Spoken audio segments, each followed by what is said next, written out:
El día de hoy concluimos este ciclo con la mesa número 4. Contaremos con la participación de la maestra Magali Lara, condecorada en 2019 con la Medalla al Mérito de las Artes por el Congreso de la Ciudad de México. Ella es una artista visual, gestora y maestra que ha trabajado desde los años 70 con la obra relacionada al cuerpo y las emociones, a manera de ensayos visuales a través de temas como la identidad, lo femenino, la otredad y la conexión entre el adentro y el afuera. Con una carrera de más de 40 años como artista visual y 20 como maestra, ha tenido varias exposiciones individuales en museos nacionales y en el extranjero. También contamos con la presencia de Lorena Wolfer, quien desde hace más de 20 años, su trabajo como artista y activista cultural ha sido un sitio permanente para la enunciación y la resistencia en la intersección entre el arte, el activismo y los feminismos. Su obra aborda asuntos relacionados con la producción cultural del género y procura los derechos, la agencia y las voces de las mujeres y las personas no normativas. También ha producido, facilitado y curado proyectos en una gama heterogénea de artistas en plataformas como el museo, el espacio público y la televisión. Nos acompaña Mónica Mayer. Nació en la Ciudad de México en 1954. Desde el inicio de su carrera, ha sido una artista inconforme con las definiciones del arte, inquieta, crítica y poseedora de un fino sentido del humor que aplica en todos los campos de su producción. Ha desarrollado un enfoque integral en el que, además de performance, dibujos o intervenciones, considera como parte de su producción artística el escribir, enseñar, archivar y participar activamente en la comunidad. Es considerada pionera del performance y la gráfica digital en México. Para moderar esta mesa nos acompaña la doctora Lucina Jiménez. Es licenciada en Antropología Social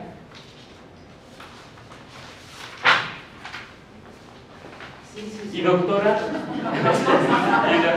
Ha dirigido y publicado textos académicos sobre procesos que relacionan el arte, la cultura, la paz y un enfoque de género en comunidades que viven en zonas con altos índices de violencia y riesgo social en México, España y Sudáfrica.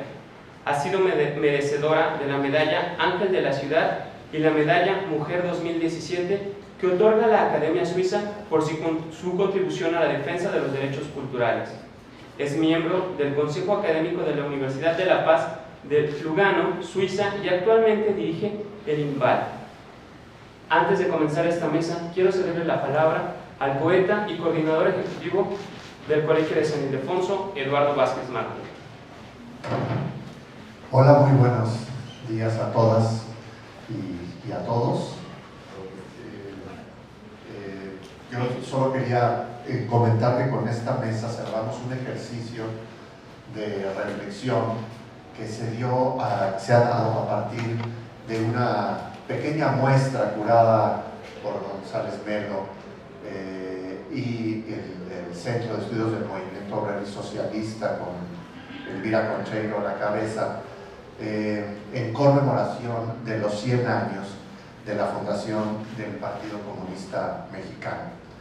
Esta reflexión ha tenido como fundamento la relación de este espacio, de los artistas que identifican parte de la vocación de este recinto, que son los muralistas Diego Rivera, Orozco, Siqueiros, Leal, Charlotte, Alba del Alcanal y Revueltas, en relación con su relación con esta historia del socialismo y del comunismo. Aquí ustedes encontrarán las hoces y martillos que pintara Orozco. Aquí se funda el Sindicato de Obreros Técnicos, Pintores y Escultores, que dio origen al periódico de reflexión estética y política que fue El Machete, que posteriormente se convierte en el órgano informativo del Partido Comunista, y tenemos una exposición sobre la relación de la historia del arte en México y el Partido Comunista. Esa reflexión nos llevó en algún cartel de la época, de años posteriores, esto estamos hablando del año 22, de la Liga de escritores y artistas revolucionarios, la lean, que decía: por un arte al servicio del pueblo. Y nos preguntamos qué significaba eso en periodos, bueno, en el siglo XX, con la emergencia de la Revolución Soviética, el impulso de la Revolución Mexicana, la educación, el proyecto educativo y cultural que impulsara Vasconcelos. ¿Qué significaba un siglo después? ¿Qué significaba un arte al servicio del pueblo en el siglo XXI? Por eso está en interrogaciones. ¿Qué significa hoy el concepto pueblo, el concepto arte, el servicio en medio de esta idea, la tarea o no de las artes de ser un transformador de las sociedades, o de ser una forma del ejercicio crítico y de la renovación de las ideas? En esa reflexión yo quiero nada más recordar quién ha participado hasta el día de hoy. En la primera mesa estuvo la maestra Cristina Híjar, que hizo una reflexión muy interesante sobre estas nuevas formas del arte en el espacio público, los antimonumentos que se han convertido en piezas esenciales ya del espacio público en la Ciudad de México, y otros, ¿no? Los bordados por la paz, el muralismo zapatista o de Cherán, en fin, una serie de manifestaciones, de nuevas manifestaciones, que ella incluso se insistió en alejar del concepto de arte. Aquí hubo un debate, está uno de los que animaron la conversación, bienvenido de nuevo, sobre hasta dónde terminaba el arte y empezaba el vandalismo, por ejemplo, ¿no? Y en fin, se animó mucho. En esa misma mesa, Sergio Raúl Arroyo habló de la relación de Diego Rivera con el poder político y con el Partido Comunista, esta relación de esos artistas que tenían un pie en la revolución bolchevique y otra en el Estado mexicano, y que de alguna manera sirvieron a ambos. La siguiente mesa, Irene Herner, una estudiosa de David Alfaro Siqueiros, dialogó con Elvira Concheiro justamente sobre esta relación también entre los artistas comunistas, que eran también herederos de una reflexión sobre las vanguardias de principios del siglo XX, sobre el constructivismo, sobre el futurismo, y también sobre la relación con la política. De alguna manera terminaba recordando Elvira y Irene que el propio David Alfaro Siqueiros es expulsado del Comité Central justamente por su íntima relación con Luis Echevarría Álvarez en los años 70. Ayer estuvo Óscar de Pablo, Pilar Villela, Rafael López Castro y María Cortina. Digamos, un poco ellos se problematizaron sobre este concepto de pueblo. ¿Qué se pensaba a mediados del siglo pasado, principios del siglo pasado? Pueblo como clase obrera, pueblo como campesinado, y qué significa hoy ese concepto en medio de emergencias de otras manifestaciones, la indígena, por ejemplo, o la feminista en el día de hoy.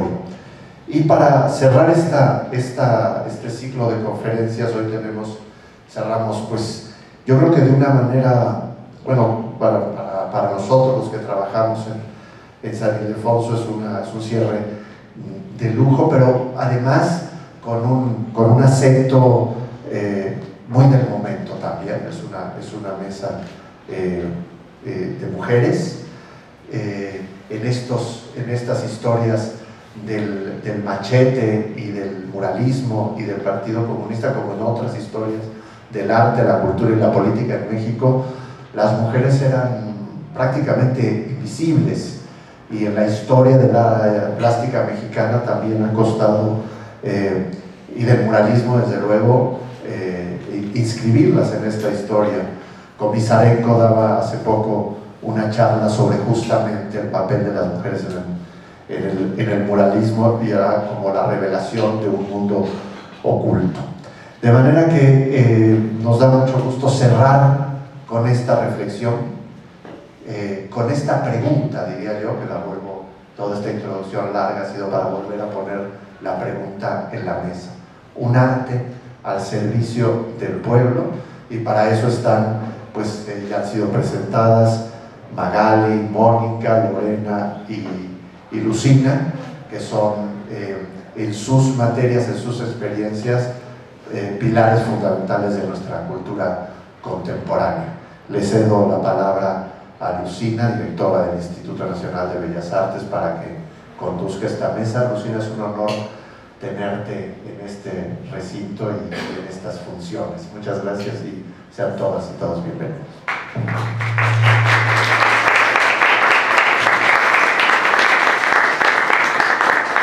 Muchas gracias, buenos días a todas y a todos, aunque en realidad ya son tantos. Pero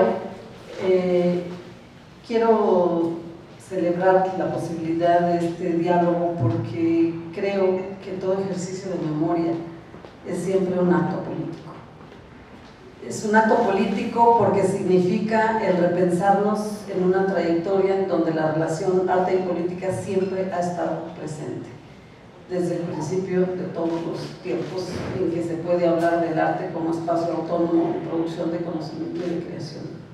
Y también me parece que es importante hacerlo porque los centros culturales hoy en día a nivel internacional no son ajenos a los movimientos sociales que se están viviendo en todos sus contextos, e incluso me parece que estamos ante una necesidad de una reflexión de cuál es el lugar de esos centros culturales en toda la relación con esos movimientos sociales y qué están diciendo esos movimientos sociales a las maneras en que se ha institucionalizado la dinámica de esos centros culturales, de los museos y de todos aquellos espacios que son propicios para la vida artística y cultural, pero que hoy en día me parece que se ven interpelados justamente por lo que implican los movimientos sociales en sus dimensiones también estéticas, en sus dimensiones subjetivas, y por supuesto en las tensiones que van planteando cada etapa histórica. Hoy en día estamos viviendo, pues, como lo dice el libro de nuestra querida Lorena Wolfer, un estado de emergencia. Y cuando hablamos de un estado de emergencia nos estamos refiriendo, por supuesto, a la revolución de las mujeres que en este momento se está viviendo y protagonizando muy diversos sectores a nivel mundial, pero no solo eso, también hay una serie de contextos que han desplazado el debate de lo artístico y lo estético hacia temas que probablemente la exploración es mucho más política. Y quiero señalar que es mucho más política, pero es desde lo artístico donde el cuestionamiento es más profundo. Voy a poner un ejemplo puntual con el tema de los avances científicos del genoma y la posibilidad del desarrollo de la nanotecnología. Quien ha estado posicionando más profundamente en la política cuál es el destino de esos recursos para la humanidad es el arte contemporáneo, porque es el arte contemporáneo el que está poniendo en debate si la nanotecnología va a servir solamente para generar prótesis para los ricos o si va a generar la posibilidad de reproducir ciertas especies basadas en este capitalismo depredador al que estamos hoy en día acudiendo. Entonces, lo menciono solamente como un ejemplo porque ahí hay un debate. Pero también hay muchos movimientos sociales que están generando sus propias prácticas artísticas y que cada vez más están desarrollándose cruces que rompen las fronteras entre la producción artística profesional y quienes están generando estas prácticas en ámbitos comunitarios como las que ya mencionaba Eduardo, como ejemplo los procesos que se están dando en Cherán, los que están viviendo los múltiples feminismos en diferentes espacios. En diciembre tuve la oportunidad de estar en la selva viendo los diferentes diálogos y desencuentros también de movimientos feministas de toda América Latina que confluyeron en esta invitación al encuentro de mujeres que luchan de las mujeres zapatistas. Y ahí podemos ver cómo una gran diversidad de expresiones artísticas, de prácticas artísticas se están generando hoy en día. La pregunta que nos convoca hoy esta mesa es muy amplia.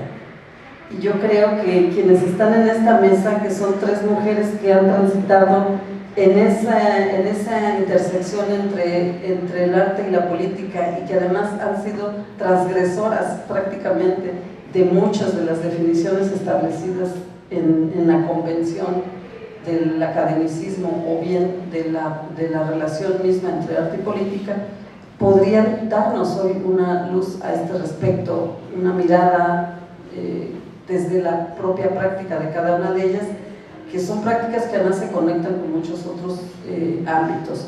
Yo creo que en el caso de Mónica Mayer no solo ha sido generadora de toda una visión compartida, sino además se ha encargado de trabajar muy colectivamente con muchas generaciones contemporáneas de jóvenes que están buscando sus propias expresiones en el ámbito de la expresión artística con una clara mirada de género, y me gustaría que empezáramos con ella para ver qué nos quiere compartir el día de hoy.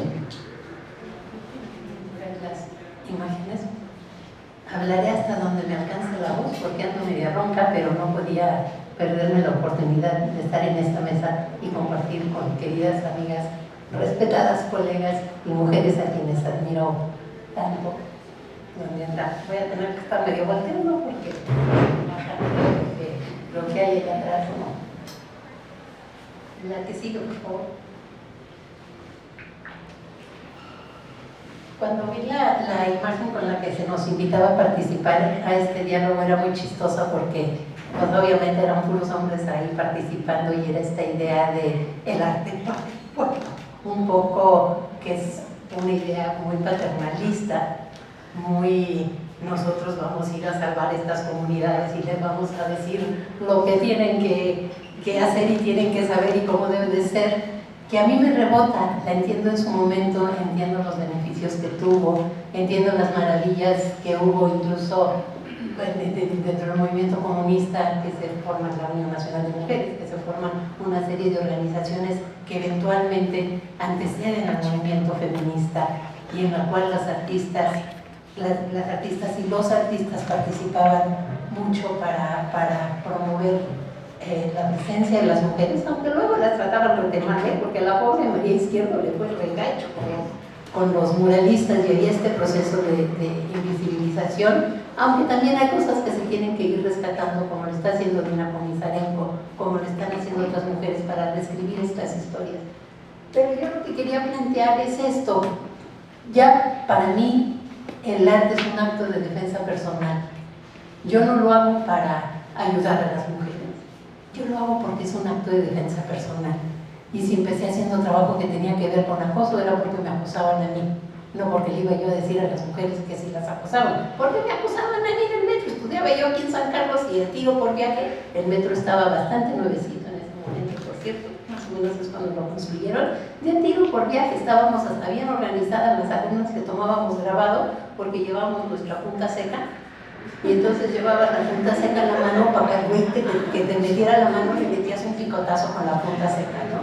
Entonces desde entonces había como estas cosas. Entonces el arte para mí es desde ese punto de vista, y muy sencillamente no hablo por otras comunidades, no hablo por las mujeres indígenas, no hablo por las mujeres trabajadoras, hablo desde lo que me corresponde a mí, y abro espacios para que cada quien pueda hablar, cada una puede expresar su experiencia, y podamos encontrar diálogos de cómo son las diferentes experiencias de ser mujer. Pero es muy diferente ser mujer aquí que en una comunidad indígena, que viniendo desde ciertos privilegios, que en fin, es muy diferente, y tiene que haber espacio para todas esas voces, ¿no? Lo que yo voy a hablar es un poquito de lo que la duda o las aportaciones que estamos haciendo hoy, o cómo entiendo yo trabajar el arte desde el feminismo, y cuáles serían los distintos ámbitos en los que se trabaja. Para mí no hay diferencia entre hacer un trabajo político, hacer un trabajo artístico y hacer un trabajo pedagógico. van generalmente juntos y más o menos se ha ido definiendo hasta donde yo veo las áreas y desde esa diversidad que es la que yo veo ahorita. Mi trinchera no es, mi trinchera es dentro de lo profesional y abrir espacios para mujeres y cuestionar lo que se considera arte. Incluso mi trinchera es en la calle, aunque no voy a ir a la marcha de pasado mañana porque así como estoy una soleada no me va a caer bien. Y ya a estas alturas del partido más bien me paro en la banqueta y saludo a todo el mundo. Pasando como descubrí que hace la gente de la tercera edad, ay, ya me di cuenta y dije, ya, eso es lo que hay que hacer, no hay que andar haciendo valor con la marcha, ¿no? Hasta allá. Y mi trinchera es en el ámbito cotidiano, porque a pesar de 40 años de ser feminista, de repente encuentro en que caigo y las telarañas patriarcales caen. Lo ejemplifico siempre con hace unos años, mi papá, como 5 o 6 años, le dio demencia senil y la primera que salió a cuidarlo fui yo, tengo puros hermanos, ¿no? Entonces de repente eso, yo misma, 40 años de feminista y no me doy cuenta que caigo en, pues yo soy la mujer, yo soy la cuidadora, yo soy la que se encarga de todas esas cosas. Ya me organicé, ya reclamé y ya todos mis hermanos participaron, pero ni yo misma me había dado cuenta, ni siquiera les puedo echar la culpa y decir, me hicieron cuidar a mi papá. Yo solita estaba ahí. Entonces, mi batalla es en la vida personal, es en el espacio profesional y es en el trabajo, en el discurso que hay en lo público, ¿no?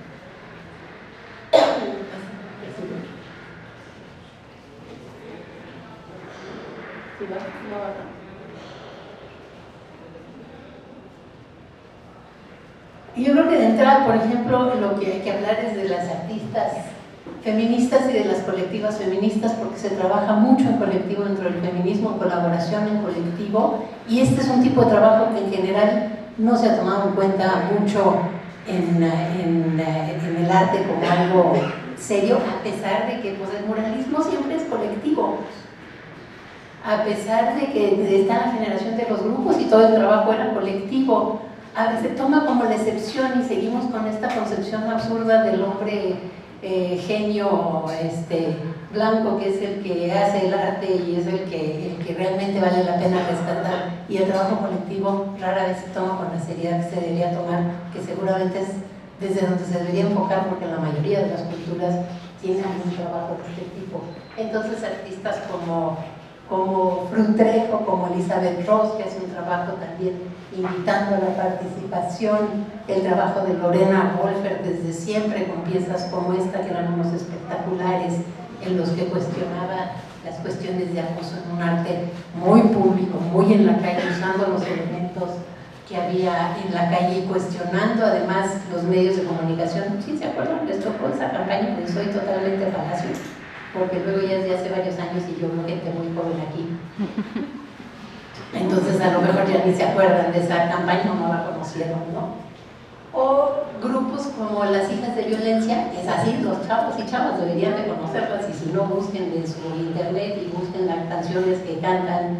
Ellas tienen un trabajo que sale, ahorita cuando me esté pasando, porque ya viste que edito mi camino, sí. Que salen y hacen un performance en la calle, en la cual cuando las acosan, se voltean con una pistola con confeti y les cantan un rap. Y entonces es muy interesante, porque a mí que me da por ser mamá y cuidarlas, ay, mijita, no te vayan a hacer algo horrible en la calle por hacer eso. Dicen que es bien interesante porque como cambian el guión, los acosadores de repente ya no saben qué hacer. Entonces, hasta ahorita no les ha pasado nada, pero son estrategias que se van encontrando para intervenir en el espacio público y para no sentirse víctimas, para encontrar una manera de defensa personal. O grupos como Mujeres Grabando Resistencias, que hay también una gran participación desde la gráfica, y en unirse con además las gráficas anteriores y las gráficas del taller de la gráfica popular, de la escuela, ¿cómo se llama? La Héroes del... Ay, se me fue ahorita. La escuela Mártires del 68 del Queda, que es una escuela de gráfica también que está en los portales. Bueno, con estas organizaciones que vienen de la gráfica política, que tienen antecedentes pues, en el taller de la gráfica popular, etcétera, y que hacen gráfica que pues sale a los espacios públicos. También ha habido mucho trabajo, y yo creo que este año se va a ver muchísimo más, porque está aprendiendo muy fuerte en todos lados, de cuestión de arte en manifestaciones. Yo creo que el pensar el año pasado en la manifestación, toda la cuestión del glitter, fue un entender ya la manifestación como un evento social, como un performance, y cambiar las narrativas que nos habían venido diciendo desde siempre. Porque la narrativa después de cada manifestación feminista era: ay, se metió un hombre en medio del grupo separatista y lo sacaron, y hay estas pinches viejas que no tienen ninguna tolerancia. Entonces la narrativa siempre acababa siendo esa, y en la manifestación del año pasado lograron cambiar la narrativa general que se daba por el uso creo yo, hasta donde va mi análisis, por el uso de este tipo de elementos en la manifestación y por el uso de memes después. Entonces ir cambiando todas las narrativas que son las que nos encajonan en ciertos estereotipos. Pero este tipo de manifestaciones, desde la de 1979, que es una manifestación a favor del aborto, y como generalmente eran a favor del aborto y en contra de la esterilización forzosa, ya se plantea, llevan esta corona de muertos al monumento a la madre, y tenía todos los instrumentos para abortos clandestinos y una serie de espejos para que nos identificáramos. Evidentemente en la Ciudad de México ya el aborto es libre y gratuito desde hace como 11, 12 años, pero pues en muchas partes de la ciudad no, y en Guanajuato creo que es donde era, que todavía hay muchas mujeres en la cárcel, ya las estaban sacando por abortos espontáneos, ni siquiera por abortos producidos, ¿no? Entonces vivimos en un país medio esquizofrénico. También hay performances, piezas artísticas como la de la protesta del día después, que fue aquí afuera en el Zócalo, que es como pieza artística, pero el formato es una manifestación. Y entonces en esa pieza lo que hacíamos era cada una sacar nuestras demandas en torno a la maternidad hoy en día. Ya tenemos resuelto lo del aborto libre y gratuito, ¿qué otros aspectos hay de la maternidad?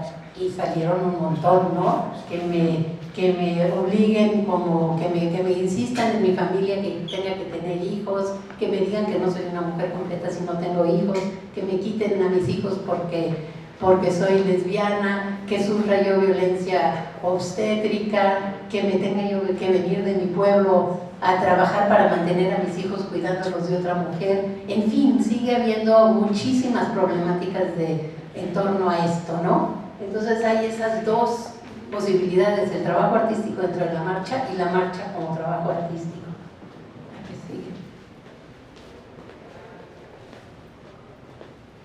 Ahí se saltaron todas. Te fuiste hasta la última. Ahí está. Bueno, obras de denuncia, obras como La limpieza, El tendedero, que hice por primera vez en 1978, una manifestación en la que participamos Magali y yo, Paula Weiss y muchas otras artistas, y que era eso, un tendedero en donde yo le preguntaba a las mujeres qué es lo que más detestas de la ciudad, y entonces me decían la basura, el tráfico, la contaminación, y les decía yo: ¿y no te enojas cuando te agarran la nalga en el metro? Sí, eso tampoco me gusta. Pues escríbelo. Entonces, por ejemplo, es muy interesante cómo 40 años después esta pieza se está replicando en todas las universidades, se está replicando en muchas preparatorias, en un montón de lugares, y ya cambió eso. Antes era crear conciencia, ahora ya tenemos conciencia de estas agresiones y de cómo suceden, y de que si el maestro te coquetea no está bien, y de que si te molestan en el metro no está bien, y de que vivimos en un país en donde hay 10 feminicidios diarios, ¿no? Entonces, bueno, es una pieza que ha evolucionado estando en la calle, estando en universidades, estando en todo tipo de lugares, en otros países aquí, y que sigue funcionando como este pequeño espacio en donde se visibilizan las voces de las mujeres. La pieza generalmente es anónima, y en general en las piezas que yo promuevo no se invita a que se denuncien con nombre específico a maestros, aunque a veces ponemos una caja para que se haga, no porque no se deba de hacer, sino porque a veces afecta a los casos cuando se quiere acusar legalmente a un profesor, si ha habido todo este tipo de denuncias y puede haber una serie de problemas. Pero sí pedimos que se ponga una caja en donde se metan los nombres de los maestros acosadores para que eso se presente ante las autoridades. Hay evidentemente este de denunciar por nombre y apellido, que yo creo que viene de los scratches argentinos, que empezaron a utilizar para denunciar a los asesinos durante el golpe de Estado, y que no había un ejercicio de justicia, y entonces se iban a sus casas y hacían los scratches en donde con nombre y apellido denunciaban a las personas. Es un último recurso. No es agradable, pero es un último recurso al que se ha llegado porque muchas veces no ha habido este trabajo de poder ir con las autoridades y que respondan. Son trabajos de otras artistas que han denunciado desde cuestiones de género, como Lorena Méndez haciendo esta pieza en el reclusorio, en la que trabajaba con los internos sobre las características de género, y una de las características es quién tenía más pelo en el sobaco, y le hizo un concurso y la que ganó fue ella. Y a María Castro, que empiezan a hacer piezas cuando empezaron los asesinatos de mujeres en Juárez, hace ¿cuánto? Ya muchos años. Casi 30. Y empieza a haber un trabajo de denuncia de esta situación. O de Lorena Orozco sobre las vivas de Juárez, también hablando sobre este profundo daño que deja en quienes nos quedamos y este miedo con el que vivimos. Están también acciones relacionadas con el arte y el activismo, que son estos encuentros que se promueven, como el segundo encuentro de arte frente al feminicidio, que fue en Guatemala, pero había artistas de varios lugares, abogadas, etcétera, y empezamos a hablar de qué pasaba con esto, estado de emergencia, que ahí está el libro, que es este evento que organizan Lorena y otras compañeras, en el cual vas a hablar de ese, entonces no hablo de ese, pero que es bien interesante.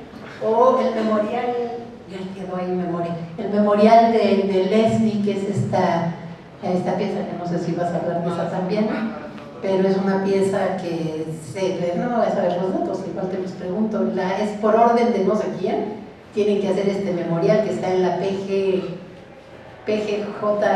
En cumplimiento con la recomendación de la Comisión de Derechos Humanos en el caso del feminicidio de Leslie Berlín Rivera Osorio, uno de los puntos consistía en que se hiciera lo que en lenguaje de la comisión era un evento cultural, y eso lo transformamos en un memorial. Se hizo un llamado, una convocatoria abierta para que las artistas feministas enviaran proyectos, y un jurado conformado básicamente por la madre y el padre de Leslie, por Araceli y por Leslie padre, además de algunas artistas y personas que hemos acompañado el proceso de Leslie. Elegimos el proyecto para ese memorial. El memorial fue como muy peculiar porque la misma Procuraduría General de Justicia, o Fiscalía, a la hora de preguntarnos dónde hacemos este memorial, ofrecieron que fuera en su vestíbulo. Claramente no entendían lo que se estaban proponiendo, porque ahora cuando tú vas al búnker de la Fiscalía, lo que te recibe es el memorial, y bueno, lo hizo Serrucha, recuperando las voces no solo de las familias víctimas de feminicidios, sino de las personas que van llegando ahí mismo. Es muy interesante porque generalmente se pide que hagan este tipo de monumentos y ahí quedan olvidados, ¿no? Es como una manera de hacer como que se hace, pero realmente no se hace. Entonces esto me pareció muy interesante porque se nos pusieron ahí en la carota de quienes se supone que están haciendo y llevando la justicia. Creo que es importante hablar de los espacios y de los proyectos en donde se presenta el arte feminista, porque pues en general se tienen que ir encontrando espacios como la Casa en Gracia, que está en Zacatecas, y lo lleva un artista completamente de manera independiente y libre, La Gozadera, la revista Histeria, en fin, todos estos distintos proyectos que también son una manera de ir incidiendo y hablándole a distintas comunidades. La que sigue, por favor. Están exposiciones de arte feminista, que cada vez hay más. Está de reacciones, réplicas y fracturas en los archivos de arte feminista que curaron Julia Antivilo y el laboratorio de, ya no me sé también cómo se llama, el laboratorio de arte feminista, que es bien interesante porque se han metido a los archivos como desde Producciones y Milagros, el mío, el de Lorena, el de Ana Victoria Jiménez, que está en la Ibero, a ver toda esta historia y ver desde los archivos también qué se puede hacer o cómo se trabaja.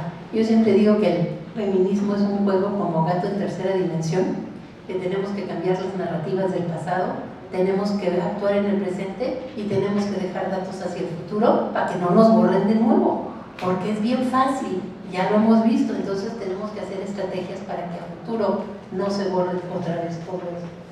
Entonces ahí está la exposición, para mí fue un gusto porque había una vitrina en la cual había alrededor de 20 o 25 libros sobre arte y feminismo y arte y género, y que no existían en 2004.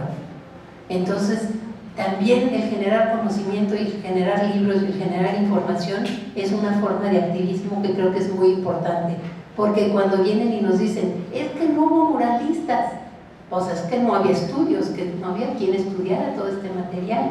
Entonces, una de las formas de invisibilizarnos ha sido esa, y la única manera de contrarrestarla es generando conocimiento. Sí, casi acabo.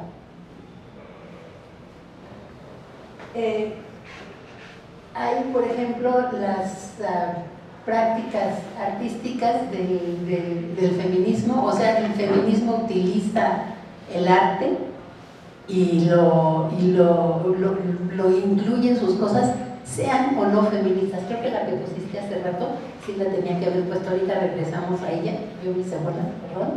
Pero también es muy importante cuáles son las prácticas artísticas que están tomando activistas que no son artistas. Pues, por ejemplo, la red No Están Solas de la UNAM. Llevo muchos años acompañando a mujeres que han sufrido acoso y violación dentro de la UNAM, pues han utilizado el performance y la gráfica para su trabajo. Entonces, no son artistas, pero están utilizando prácticas artísticas, y este no es el arte para el pueblo. Son las mujeres tomando el arte como una herramienta para defensa personal. Entonces, si quieres, nada más regresamos a la de la gráfica.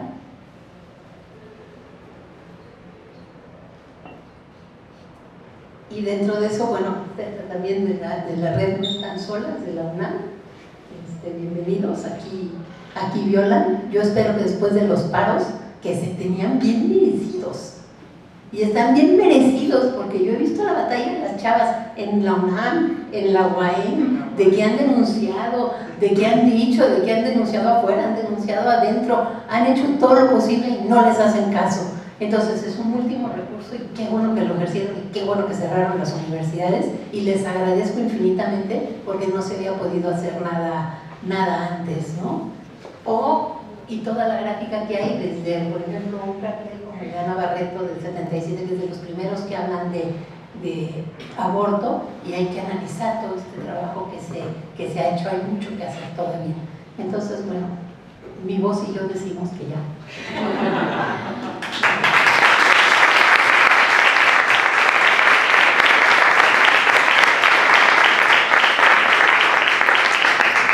Muchas gracias, Mónica. Yo creo que también hay un punto muy importante para explorar posteriormente, que es todo este trabajo de archivo como un proceso de documentación de estas relaciones entre las prácticas artísticas y los procesos artísticos y políticos que tiene Víctor Miraya, que es el único archivo prácticamente que existe en este país, sostenido por dos artistas, Mónica y Víctor Lerma, en donde es posible explorar muchos de estos fenómenos que han estado ocurriendo en el tiempo. Quisiera darle la palabra ahora a Magali Lara. Magali toma un elemento fundamental que desde mi punto de vista es prácticamente el espacio de conflicto más fuerte que vivimos hoy en día, que es el tema del cuerpo. es el tema de las emociones. Es el lugar desde donde se alude o no a la autonomía o a la posibilidad de la condición de la existencia misma. Y Magali ha hecho eso no solo en una serie de prácticas muy importantes que hoy nos va a compartir. Bueno, sabiendo que estas dos amigas y colaboradoras van a hablar de ciertos temas muy actuales, yo hace unas semanas me tocó ir a un coloquio sobre Raquel Tibol. Cuando me pidieron la ponencia realmente me pusieron a sufrir, porque sí tuve que regresar al pasado y revisar sobre todo este concepto que para Raquel era importante sobre la militancia y el trabajo artístico. Creo que para Mónica y para mí este conflicto fue muy evidente desde muy pronto, justamente porque había esta simpatía por la izquierda, por el Partido Comunista, por los partidos de oposición, y la dificultad además, digamos, dentro de esta simpatía para poder tener una estrategia sobre el trabajo propio que no fuera desvirtuado, que no fuera considerado menor. Este conflicto aparece en todo momento, pero yo traje unas cosas que hice con un grupo con el que estuve que se llama Marzo, no era un grupo solamente de mujeres, pero me interesa porque de alguna manera, digamos, el término político estaba en recuperar ciertas nociones que me parece a mí importante recuperar, como lo decía Mónica muy bien. Es importante revisar la historia, es importante revisar en esta alianza entre arte y política, como en los 70s también hubo, digamos, una efervescencia y también muchas fracturas. El grupo que voy a presentar se llama Grupo Marzo, tenía una C como si fuera así francés. El chiste era justamente que nos interesaba el lenguaje que proponía la Ciudad de México. Y para nosotros el trabajo, el primer punto era cómo evidenciar, la palabra suena un poco utópica ahora, el poema que la ciudad producía y qué se podía hacer con eso. Entonces, vamos a pasar unas imágenes. Lo primero que hicimos era pensar en la Ciudad de México como el lugar donde sucede el arte. Parece que es muy obvio, pero en ese entonces, voy a hablar más de la generación de ruptura, digamos, esta idea que tenía García Ponce, Felgueres, todos ellos era como de que el arte es universal y sobre todo el arte que hacían los hombres, entonces los temas eran, pues, estos temas tan increíblemente poderosos, tan universales, que cualquiera podía entender. Para nosotros era como generación, una generación que se junta con los que fueron militantes en el 68, nosotros éramos todavía adolescentes. La idea de hacer un arte que tuviera una intervención en el espacio real en que vivíamos era muy importante. Y creo que en este momento es muy pertinente porque es situar el trabajo en donde tú vives, el trabajo artístico. No era París, no era en Nueva York, no es en Sonamaco, si me entienden, es poderlo poner donde está tu comunidad, donde está tu interés. Entonces nosotros hicimos esto que se llama poema topográfico, que era un poco hacer unas prácticas muy sencillas, muy efímeras, como escribir en gis.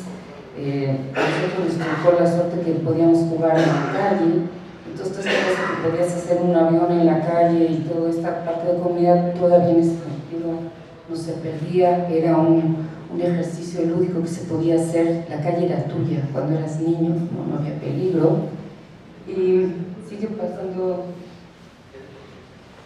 y poder hacer este tipo de ejercicios, de hacer estos dibujos que pudieran ser vistos o no vistos, pero que daban cuenta de un pequeño gesto poético dentro de la ciudad, a este grupo en particular nos parecía importante. No era solamente nosotros, había una serie de artistas en diferentes lugares, en Latinoamérica sobre todo, en Europa también, pero con los que nosotros tuvimos más contacto era justamente con los del Cono Sur o los de Europa Oriental, que tenían problemas de censura, y entonces estos trabajos que tenían estas características efímeras parecían como pobres, parecían poca cosa, y podían entonces meterse rápidamente en un sobre y hacerse unos intercambios. Si quieres sigue pasando las transparencias, no voy a hablar específicamente del grupo, nada más quiero que vean las imágenes.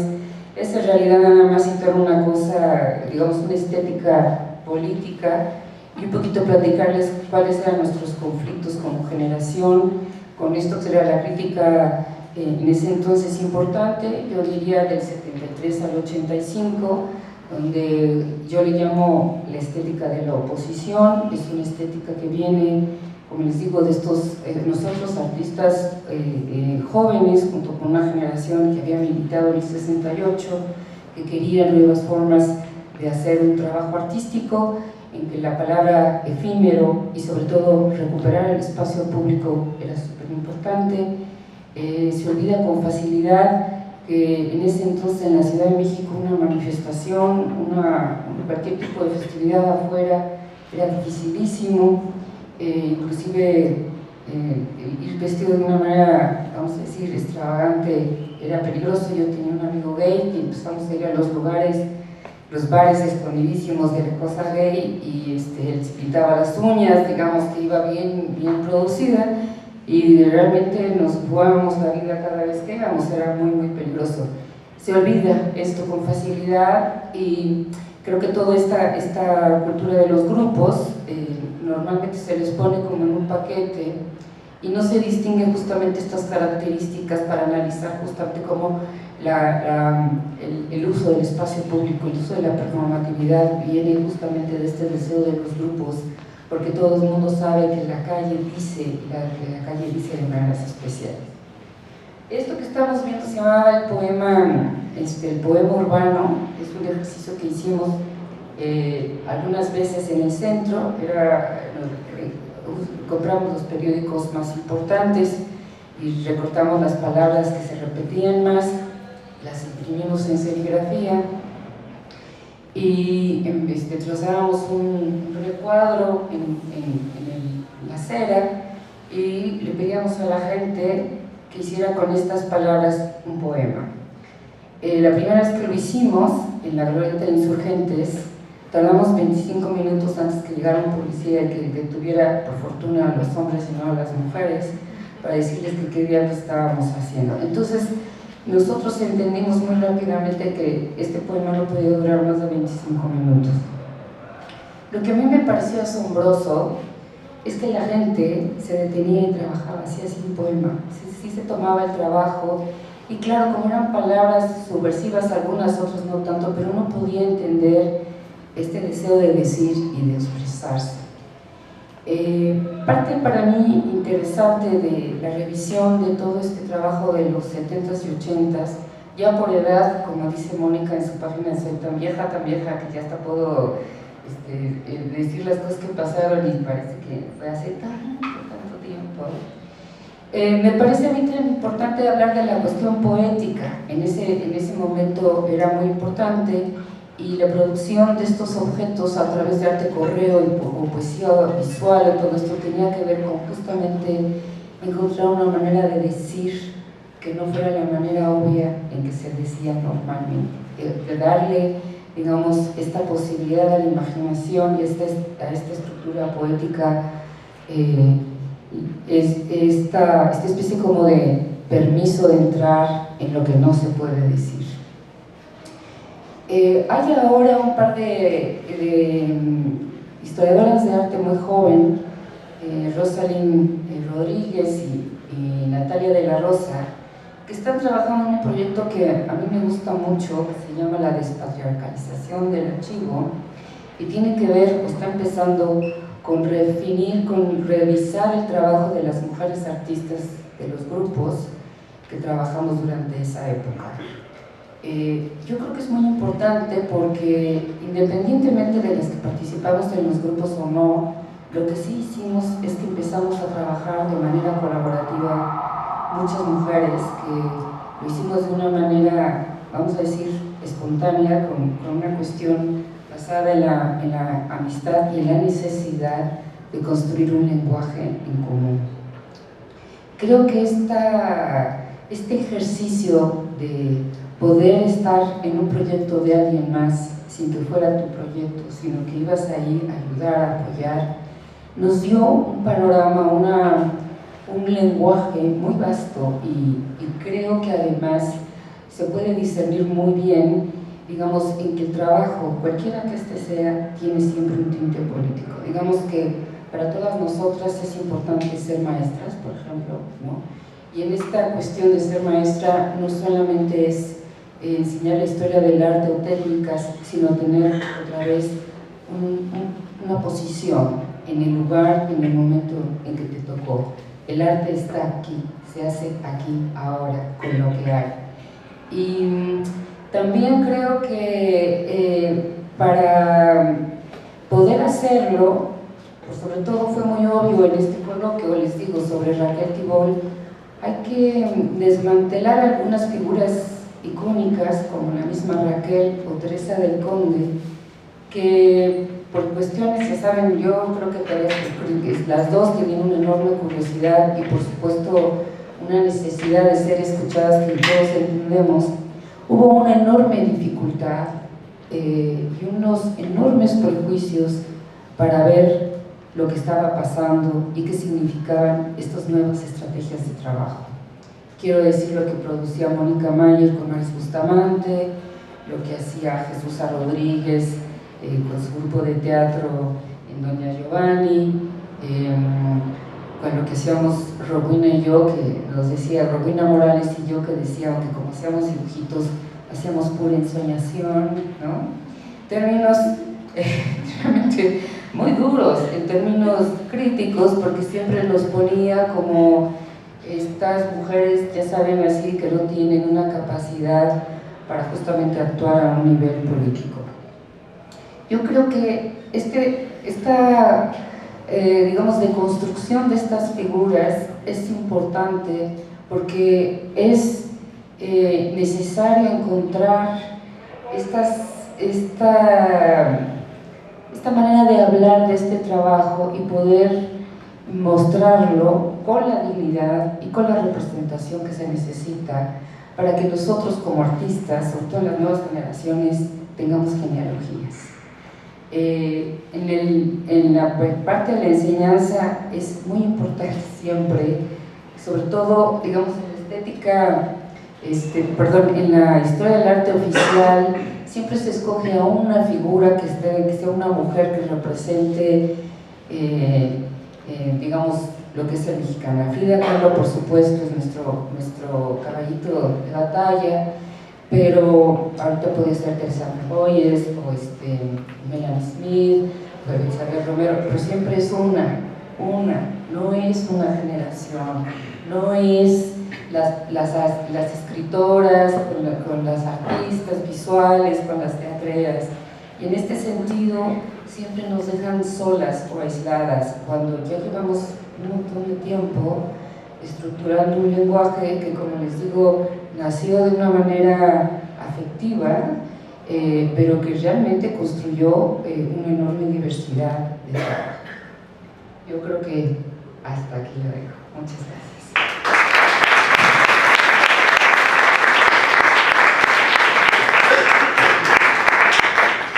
Muchísimas gracias, Magali. Yo creo que estás trazando rutas que sin lugar a dudas están pendientes, porque efectivamente también la historia del arte se ha escrito desde una postura bastante sesgada, en donde los movimientos de las artistas feministas y de los movimientos feministas no han aparecido todavía. Y eso es algo que creo que este coloquio que este espacio de reflexión puede poner en el centro de esto que decía yo, que hoy hay que replantearse el papel de las instituciones, y también creo yo de darle el lugar y la palabra que han construido además por sí mismos muchos movimientos artísticos que permanecen como parte de una narrativa paralela, pero no reconocida desde el punto de vista, digamos, que es hoy en día absolutamente necesario. Quisiera darle la palabra ahora a Lorena Wolfer, quien, pues, como ya se notó en la relación se están automoderando y dando la palabra e implicando cómo en la realidad ha sido el vínculo entre estas creadoras y estas artistas que al mismo tiempo nos han abierto el camino de otras maneras de hacer desde esa colectividad. Y yo creo que Lorena tiene mucho que compartirnos el día de hoy en esta mesa, así que adelante. Buenas tardes a todas, a todes y a todos. La verdad es que estar en esta mesa es un poco como estar en familia, ¿no? Porque nos conocemos y andamos juntas y si no hablamos de una cosa, hablamos de la otra, y si no nos encontramos en un lugar, nos encontramos en otro, pero digo, al final del día sí somos compañeras de lucha, ¿no? Entonces, somos amigas y somos cómplices, pero sobre todo creo que somos eso, andamos luchando juntas, ¿no? Y ese plural es bien importante. Ya solucionamos los problemas que tenemos con el video, fantástico. Yo quiero darle un giro al título que nos convoca hoy, que es transformarlo en un arte, no al servicio, sino de, por, para, con, desde, en las mujeres y la emergencia nacional que vivimos hoy, ¿no? Ya lo decía Lucina, lo mencionó Mónica también. Estamos viviendo hoy en un país en el que se cometen 10 feminicidios al día. Estamos, a mi parecer, desde hace tiempo en una emergencia nacional con respecto a la mitad de la población. Vivimos en un país de violación y de muerte para las mujeres, en donde estos son estados, acuerdos naturales normalizados. Y en ese sentido creo que, a mí lo que me interesa hacer por lo pronto es ceñirme a hablar de eso, ¿no? Hablar de esa urgencia y de a lo que nos lleva y a lo que nos conduce, ¿no? Igual que Mónica, esto no es una elección, esta es una lucha por estar vivas, y en ese sentido a mí hace mucho tiempo que no me importa si es arte, si es activismo, igual que Mónica, si es pedagogía, si es más una que la otra, o cuáles son los mandatos para inscribirse en cualquiera de estas categorías, ¿no? Yo pasé hace tiempo, hace como más de 10 años, de un singular a un plural, que fue muy importante, es decir, pasé de la idea de ser una artista que producía una obra hecha por mí, ¿no? Con un enunciado mío, a producir esto que llamo intervenciones culturales participativas, que son básicamente plataformas de enunciación, encuentro, disenso colectivas, ¿no? En donde podemos hablar muchas y en donde podemos, en el hablar y en el nombrar y en el enunciar, validarnos unas a las otras, que no es poca cosa.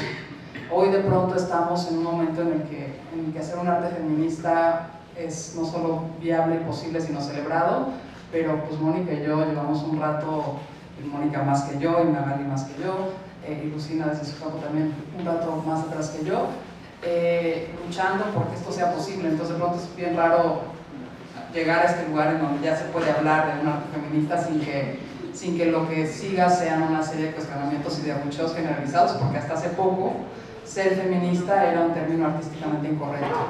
O sea, incluso dentro del arte era algo no deseado, era algo problemático, era algo que había que erradicar y que en cualquier caso lo único que producía, en el mejor de los casos, era incomodidad.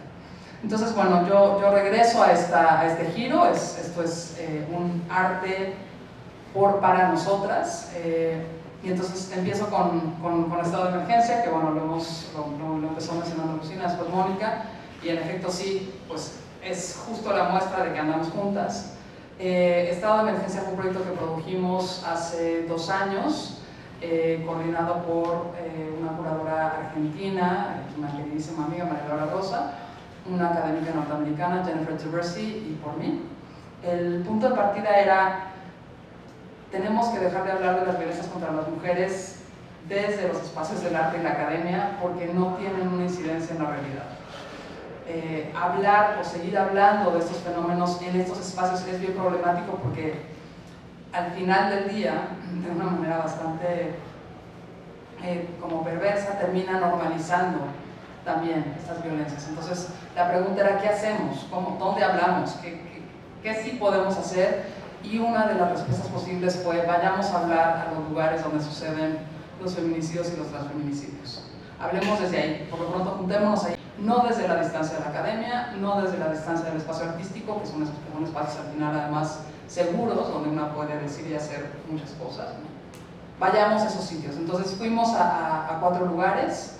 Esos 4 lugares son Puente de Alvarado, donde fue asesinada Alessa Flores, y en cada uno de estos puntos, fueron 4 puntos, tuvimos una sala pública, que tal cual es un formato de una sala, pero en la calle, que es un formato horizontal con el que yo he trabajado hace rato, que me resulta bien interesante, porque si bien hay personas invitadas, al final se sienta la gente que va llegando y pues es un diálogo horizontal en donde al final no sabes quién era la invitada y quién es la señora que se acaba de sentar. Entonces en cada uno de los sitios hubo una sala pública y comisionamos un proyecto artístico a una artista colectiva. En Puente Alvarado comisionamos una pieza a Lía García, una artista trans. Después estuvimos en Ciudad Universitaria, al lado de la cabina telefónica donde fue asesinada Lesbi. Ese proyecto se lo comisionamos a Mónica. Y después estuvimos en 2 lugares que tienen que ver con la procuración y el acceso a la justicia. Frente a la Suprema Corte de Justicia de la Nación, donde hizo un proyecto la colectiva Invasorix, y después frente al búnker de la Procuraduría General de Justicia, ahora Fiscalía, con un proyecto de Serrucho. Entonces les ponemos estos 4 videos que resumen más o menos la experiencia, por lo pronto, de los proyectos artísticos presentados ahí, y después les sigo platicando. Hoy, la calle vuelve a ser testiga. Aquí, la calle vuelve a absorber la memoria de las nuestras, las que van de un punto a otro, las que existen, las que aún despiertan sueñan, y las que una y otra vez siempre volverán, porque la calle siempre será nuestra primera arma.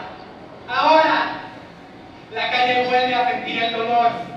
La calle siempre será testiga de quienes todos y cada uno de los días gritamos con furia y rebeldía: aquí está la resistencia trans, aquí está la resistencia trans, aquí está la resistencia trans, aquí está la resistencia trans.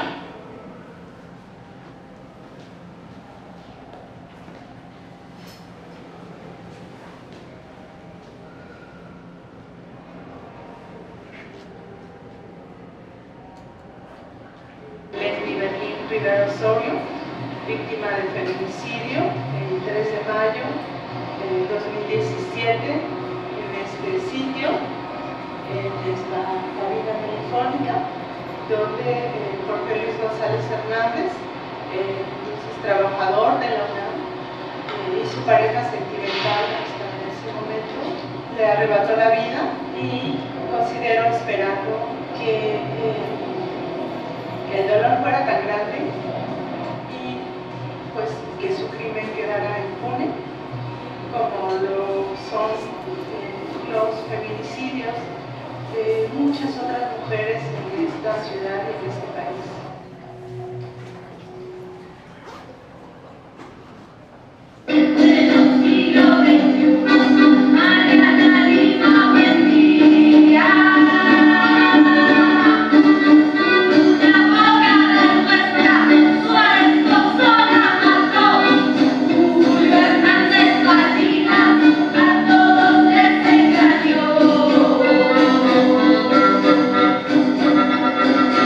Thank you.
organizaciones quienes se encargan de impartir justicia.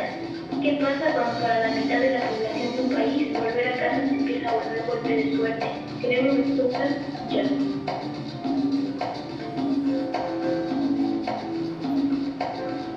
No está bien que cada vez que salga de mi casa me sienta insegura. Que cada vez que salga de mi casa piense en quién me vio para por si desaparezco, sepan que ropa usaba. No está bien que me preocupe por mis amigas, por mi mamá, por mi familia, por otras mujeres. No está bien que una salga de la casa y no sepa si va a regresar. No está bien. Pues bueno, eso fue estado de emergencia en 4 muy resumidos videos. Lía García hizo un performance sobre las mujeres trans asesinadas, sobre todo en torno a las trabajadoras sexuales asesinadas trans. Mónica hizo esta pieza que no se ve del todo en el video, pero en donde produjo una camiseta con la silueta de Lesbi con las palabras que Araceli, su mamá, se utilizaba para referirse a su hija. Y conforme la gente iba llegando ese día a ese punto, nos invitaba a que nos pusiéramos la camiseta. Era un llamado para ponernos la camiseta de manera simbólica, pero también de manera real, literal. Invasorix hizo este corrido a partir de 3 casos de feminicidio y cantamos ese corrido frente a la Suprema Corte. Y Serrucha lo que hizo fue abrió una línea de teléfono donde recibía mensajes de la gente para la PGJ. Con esos mensajes armó esta canción y después hizo un flash mob frente a la Procuraduría donde pues, bailamos con esta canción, ¿no? Para mí son estrategias claras que tienen que ver con dónde estamos hablando, a dónde vamos, a dónde es que vamos a decir lo que vamos a decir. Es decir, no solo tiene que ver con qué necesitamos decir, sino dónde y cómo lo necesitamos decir, con quién estamos dialogando, a quién nos estamos dirigiendo, ¿no? En estos 2 casos nos estábamos dirigiendo a estas instituciones, ¿no? A estas instituciones y a estos sitios que buscábamos transformar, reconocer como sitios de dolor, pero también transformar en espacios de resiliencia, ¿no? A manera como demuestra, aunque mi conclusión va a ser otra, les traje algo de lo que yo hago. Como les decía, hago intervenciones culturales participativas, son espacios de enunciación de muchas voces. ¿Puedes poner el primer PowerPoint, por favor?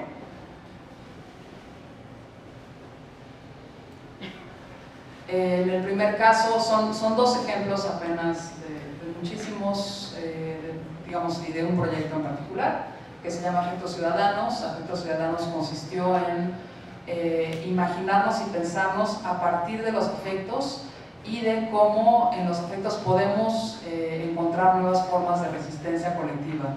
Es decir, no a partir del enunciado político concreto y directo, no a partir de los números, sino a partir de cómo es que afectivamente nos relacionamos entre nosotras, nosotros y nosotres, y con los sistemas políticos que nos circundan y que nos determinan. Entonces, si quieres la siguiente, por favor. Esta fue una intervención que produje en el primer aniversario de Lesbi, justamente también al lado de la cabina telefónica. La invitación era para que las personas que estábamos ahí le dijéramos mensajes a Lesbi. Estaba su familia, estaban sus amistades, estábamos también activistas, artistas, abogadas, feministas que hemos acompañado el caso. Y si quieres irlas pasando, no son muchas.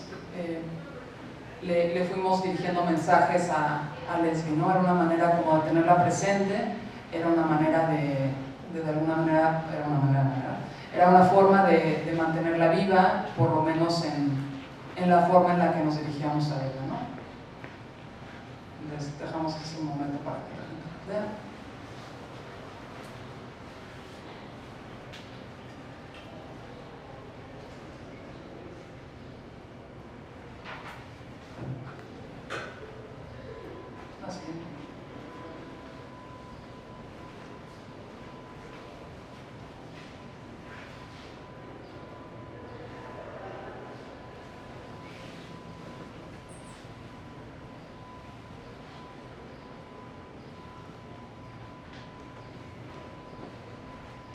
en sintonía con ese proyecto está este otro que he producido en distintos lugares, que se llama Movimiento Ciudadanos Mujeres, en donde invito a las mujeres de ese sitio a responder a estas preguntas.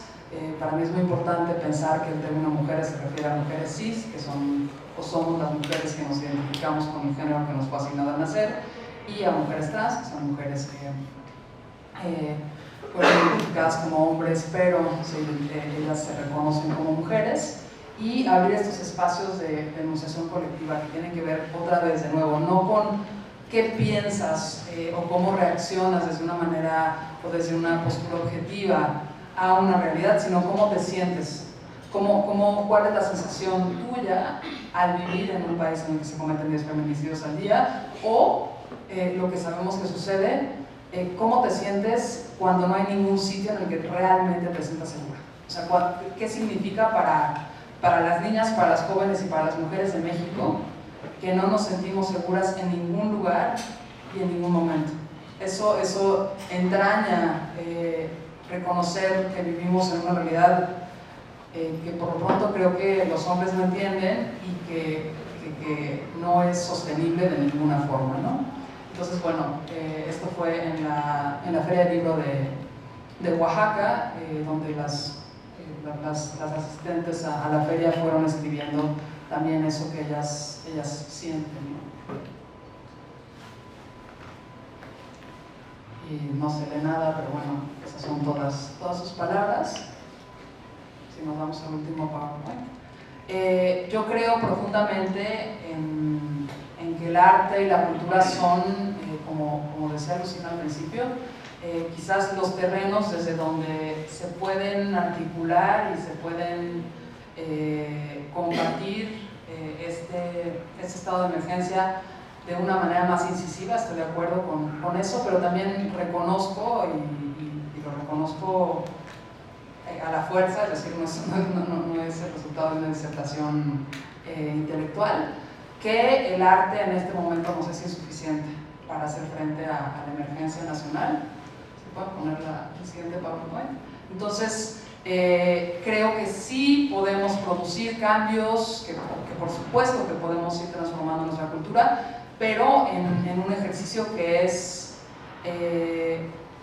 lento, que se va enraizando de distintas formas, y que no sucede de nuevo con la urgencia que se requiere, que el momento requiere, ¿no? De cara a eso, lo que yo he estado haciendo últimamente es más bien trabajando en las líneas del activismo puro y duro. Estos son los diseños para camisetas que utilizaremos este domingo en el 8M, y bueno, las bautizamos Andrea Medina y yo. Andrea Medina Rosas es una abogada feminista con quien trabajo, somos colegas, trabajamos además aquí en San Ildefonso, dando un taller ahora sobre igualdad de género. Pero Andrea y yo lo que planteamos es que quizás la única alternativa para hacer frente, o una de las pocas alternativas para hacer frente a la realidad que vivimos, es difundiendo y socializando nuestras leyes. Si no conocemos nuestras leyes no podremos hacerlas valer, y así produjimos estas camisetas antisimulación que vamos a llevar para el 8M, si quieres irlas pasando. Son un compendio desde lo que dice la Constitución Política de los Estados Unidos Mexicanos hasta algunas de las resoluciones de sentencias de casos específicos. Pensamos que ahí puede estar una de las claves. Sabemos que este Estado es posible gracias a la impunidad, a la corrupción y a la omisión sistemática del Estado mexicano, y creemos que hoy en día, quizás de nuevo, una de las pocas alternativas tiene que ver con conocer nuestras leyes para tratar de hacerlas valer y para lograr que eventualmente se cumplan. Entonces, pues bueno, eso. Reconozco que eso que hacemos y eso que mi quehacer es insuficiente, lo cual me llama a pensar en otras formas de estar y de actuar. Muchas gracias.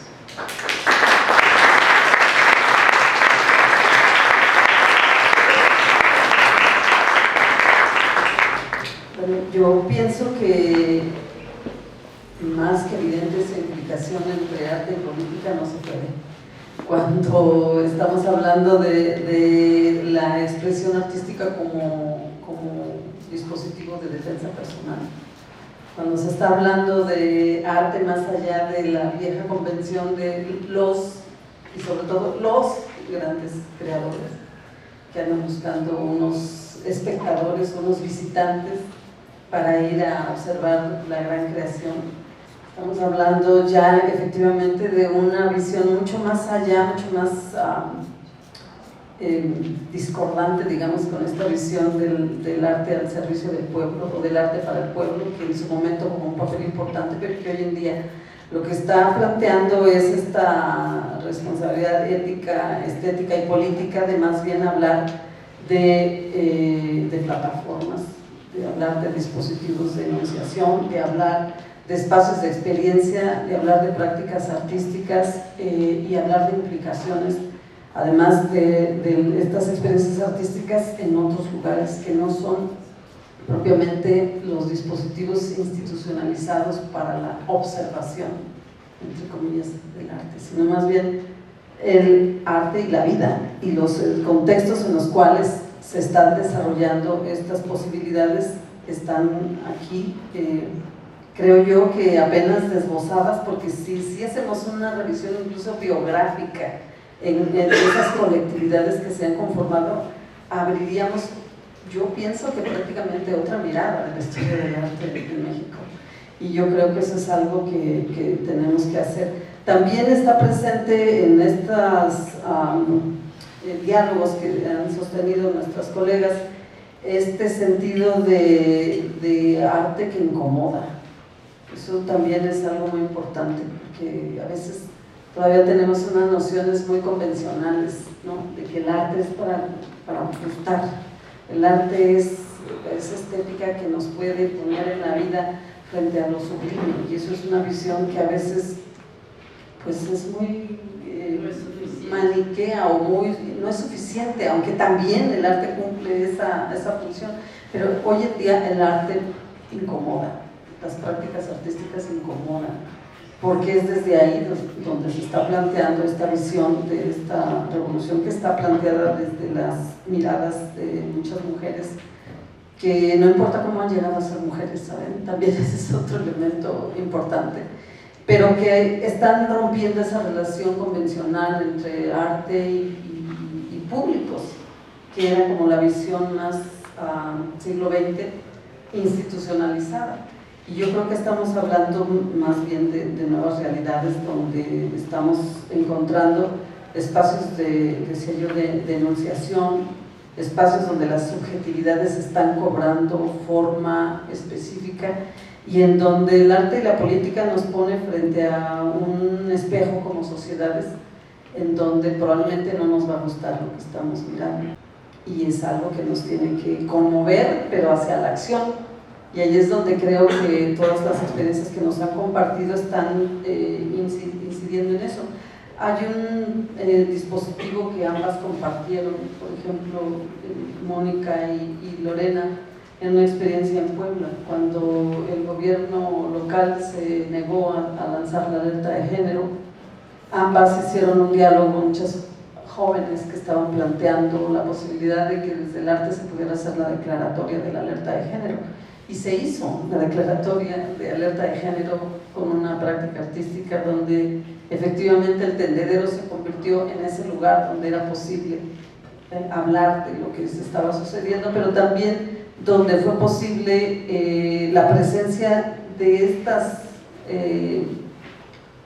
formas ya derivadas de la experiencia, transferidas a miradas desde otro espacio, desde otras generaciones, pero con una fuerza contundente.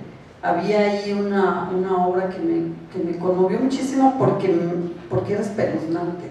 Cómo podía cambiar la mirada de una joven del trayecto de su casa a la calle, de cómo su mirada había cambiado de caminarla como niña, jugando y encontrando formas en las piedras, en los diseños arquitectónicos, en los lugares baldíos, cómo ella jugaba y encontraba en ese trayecto espacios para imaginar, y ahora cómo ella transitaba ese mismo lugar, contando el tiempo de cuánto le tomaba bajar del colectivo Pecero, no estoy hablando de una colectiva de producción artística, del Pecero para llegar a su casa salva. Imagínense qué ha pasado en ese trayecto. Yo pensaba que en esa expresión, en esa exploración, podríamos analizar qué ha pasado en este país y qué ha pasado en todos los países donde en verdad la vida de las mujeres está considerada prácticamente como una mercancía y como algo que es negociable. Y yo pienso que ahí es donde estos espacios de reflexión, que sobre todo nos deben de invitar a irnos a meter a esos espacios de experiencia, es decir, a que salgamos de aquí no para poner punto de ay, fui al evento, me mandaron de la escuela,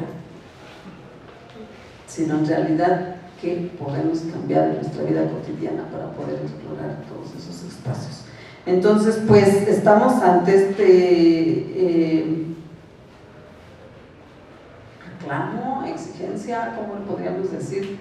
Necesidad de deconstruir efectivamente estas imágenes que tenemos del arte como entidades muy pesadas, que son consagradas, canónicas, que no tienen otra posibilidad, y de encontrarles nuevas lecturas, creo yo, a muchas expresiones que están presentes y que además son maneras en que podemos hoy construir esas nuevas genealogías de lo artístico con una mirada más contemporánea, pero también más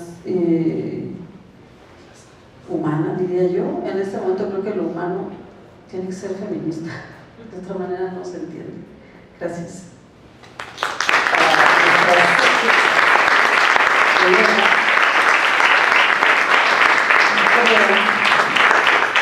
Hay un espacio para preguntas, ¿no? Para comentarios, para participaciones que espero puedan darse en este espacio. ¿Alguien quiere? Sí, con mucho gusto, por favor.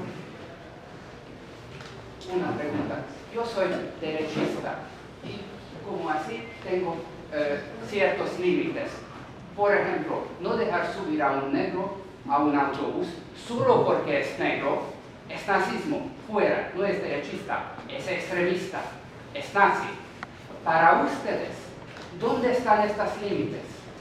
¿Dónde está el límite donde dicen que eso es demasiado, eso es nazismo? Cuando queman libros porque no nos gustan, ¿es feminismo o no? Atacar hombres solo porque son hombres, ¿es feminismo o ya feminazismo? Matar a un hombre, ¿sería un nazismo o no? ¿Dónde están los límites que un feminista o una feminista no puede pasar?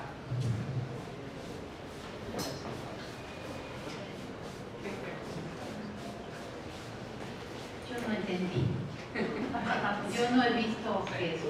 Yo no sé, no conozco casos. Entonces, no conozco. Déjame hablar, te estoy diciendo que no sé, que yo no he visto casos de mujeres que porque un hombre es hombre lo maten. Generalmente, o el 98.9 de los casos son hombres que matan a mujeres. Al revés no sucede. Entonces, eso del feminacismo Pregunte dónde está el límite, a donde diría que eso no podemos hacer. Como los derechistas dicen que decir a un negro que no puede subir a un vagón porque es negro es nazismo. ¿Dónde está el límite para ustedes? No importa si han hecho o no. Yo diría que más que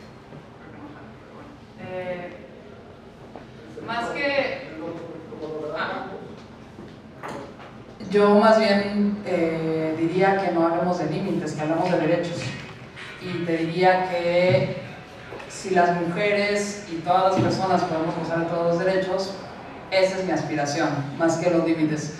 Decir cuál es el límite de lo imaginable, cuál es el límite, nuestros derechos. Que podamos ejercer todas las personas nuestros derechos en igualdad.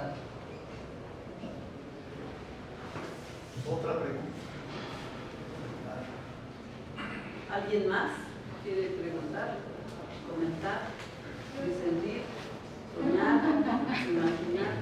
Los más difíciles atacar como hombres, creo que como feministas no estamos en nuestro derecho de decidir por la vida de otra persona, sino sería más bien como apoyarnos entre nosotros, porque no se trata de atacar al otro género, sino de que todos seamos iguales y apoyarnos entre nosotros. Porque he visto demasiados apoyos, por ejemplo, en espacios públicos como parecía ser el metro, camiones, colectivos, como personas abusan de una mujer, por ejemplo, y los mismos hombres apoyan a las mujeres. No se trata de atacar al género, sino se trata de ayudarnos entre nosotros como género y como personas, como humanos. Entonces, respondiendo a su pregunta, yo creo que no se trata de atacarlos a los hombres, sino de que entre todos nos apoyemos. Yo que soy la menos, digamos, activista, pero soy maestra, yo quisiera no contestar tu pregunta porque es una pregunta difícil, justamente porque va de blanco a negro, y en ese sentido, digamos, estamos viendo que es una situación de emergencia, pero creo que todos lo que hemos visto y sufrido es que hay toda una manera de no ver las cosas donde la que le toca el peor lugar es a las mujeres, inclusive con otras mujeres. La posibilidad, digamos, de hacer visible toda esta trama violenta, toda esta trama en la que estamos inmersas, exige un acto, digamos, de diferenciación, un acto, empieza como de activación, vamos a decir, para que puedas mirarlo desde tu misma posición. Es un ejercicio difícil, porque estamos justamente inmersos en esto y verlo cuesta trabajo. Entonces no se trata de atacar a los hombres, se trata de que las mujeres estén en el peor sitio cuando hay un gesto violento. Eso es, creo que es más importante, ¿no? Yo quisiera referirme a si viste algo que dijeran contra los hombres ahí, porque lo que hacen ese tipo de preguntas con palabras tan ofensivas como feminazi es cambiar la conversación de todo lo que se había planteado aquí a un falso problema que no existe y que no es de lo que se está hablando. El feminismo, aunque haya grupos radicales que son separatistas, que sí los hay, los feminismos son planteamientos muy amplios que van desde muy distintos campos, que no plantean en lo más mínimo el quitarle el poder a los hombres o atacar a los hombres, plantean poder salir a la calle sin tener miedo de que te vayan a matar, poder estudiar, porque antes las mujeres no podíamos estudiar. Yo no sé aquí, cuando era prepa originalmente, qué proporción de mujeres había, poder tener esos mismos derechos, poder tener esos mismos espacios y transformar el mundo, porque para mí el feminismo no es nada más encontrar la igualdad y la equidad, sino transformar el mundo para que sea otra cosa, para que todas esas relaciones de poder, que no nada más son las de género, sino son las de clase y son las de raza y son las que tienen que ver con regiones geográficas en las que vives y con discapacidades y con todo eso, se borren y encontremos un mundo en el que podamos hablar, que tengamos voz, que nos podamos hablar, que podamos estar todas y todos y todas mejor, ¿no? Entonces no nos dejemos confundir con que la discusión es en contra de los hombres, porque pues en todo lo que viste aquí jamás se mencionó. Bueno, y a mí también me resulta muy útil recordar a qué aspiran los feminismos, y ahí hay suele haber desgraciadamente una desinformación monumental. Los feminismos, incluso los separatistas, o sea, bueno, incluso los radicales, tal vez no los separatistas, pero bueno, no importa, los feminismos en general lo que buscan es la igualdad para todas las personas, más allá de sus condiciones de género, de sexo, de color de piel, de estrato socioeconómico, de edad, de procedencia, de etnia, de capacidades corporales, de capacidades neurológicas. Es decir, los feminismos que a mí me interesan son justamente los que plantean esta lucha por todas y para todas las personas en igualdad. Y ahí repito, hay una desinformación monumental, hace falta estudiar un poquitito más para saber de qué estamos hablando. ¿Alguien tiene alguna otra pregunta? Sí, por acá.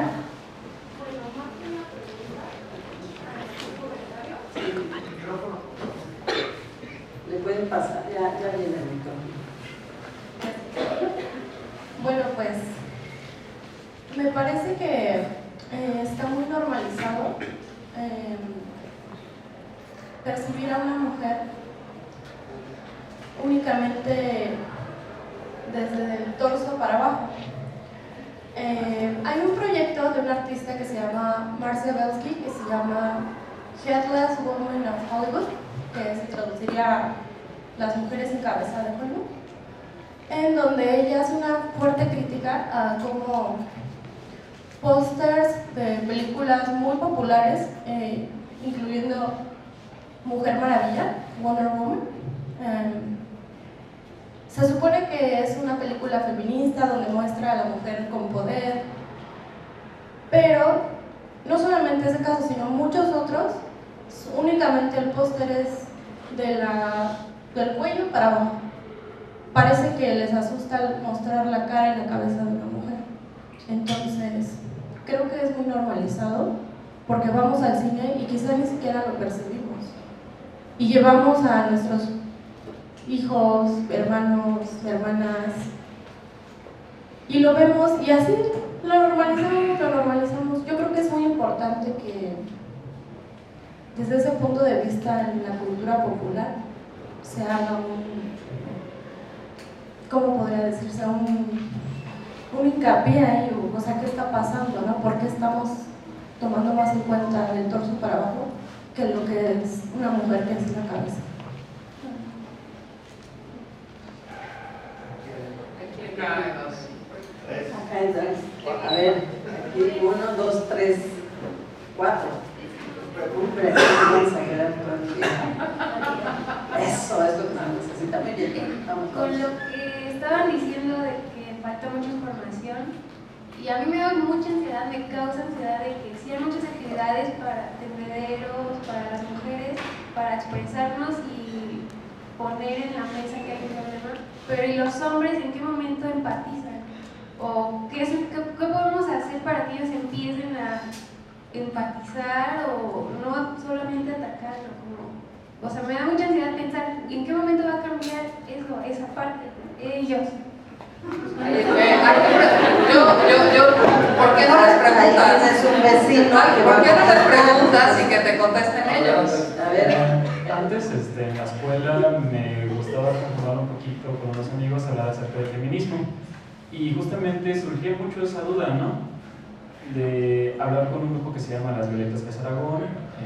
Algunas veces no se nos tenía permitido ingresar al espacio o quería intentar entrar en un diálogo, ¿no? Y de hecho también quería preguntar eso. En un punto yo quise denominarme o decir que era feminista, sin embargo cuando lees bastante del tema no sabes si es correcto decir que eres feminista o si estás con el feminismo siendo hombre. Entonces es algo complicado y también cuando ella lo retoma así, entonces eso sí me interesaría muchísimo porque muchas veces la línea es muy delgada de saber cuándo eres o cuándo estás. Bueno, yo creo que no hay un ISO 9000, ¿no?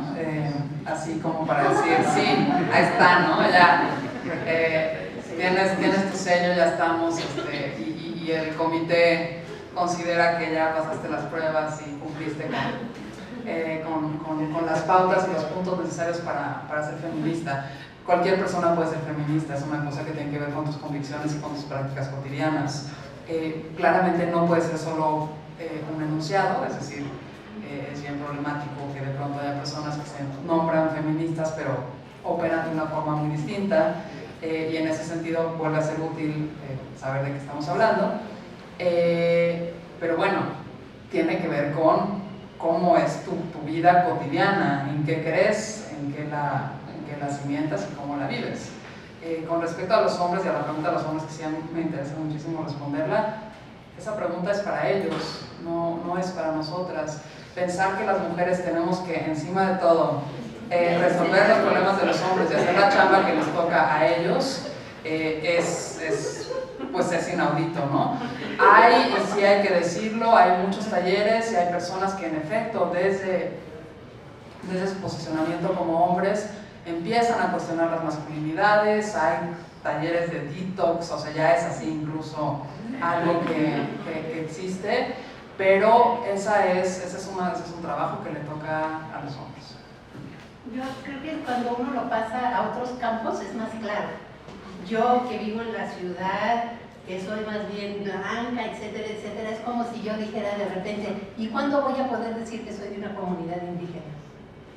Pues nunca. ¿No? Aunque sea